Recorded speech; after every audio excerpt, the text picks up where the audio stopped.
Hakuna uhusiano wowote wa maumbile yako kuwa makubwa na wewe kutungisha ujauzito, au maumbile yako kuwa makubwa na wewe kushiriki tendo la ndoa ipasavyo.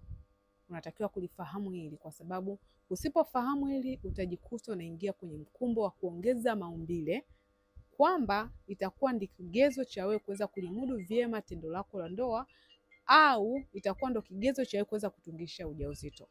Kama hauwezi kutungisha ujauzito, mbegu zako, endapo kama mwenza wako atakuwa salama katika mfumo wake wa uzazi, na kama hauwezi kushiriki tendo la ndoa vyema, basi hiyo sio ya maumbile yako, itakuwa ni hiyo kwenye mifumo yako ya mwili inayohusika kuratibu tendo lako la ndoa liweze kuwa imara.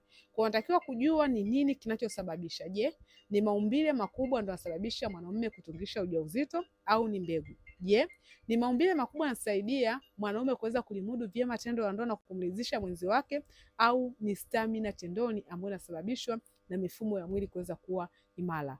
Kama unahitaji kuweza kufahamu jambo hilo, chukua namba yangu, nipigie niweze kukupa mwangaza sahihi. Afya yako ni uwekezaji wako.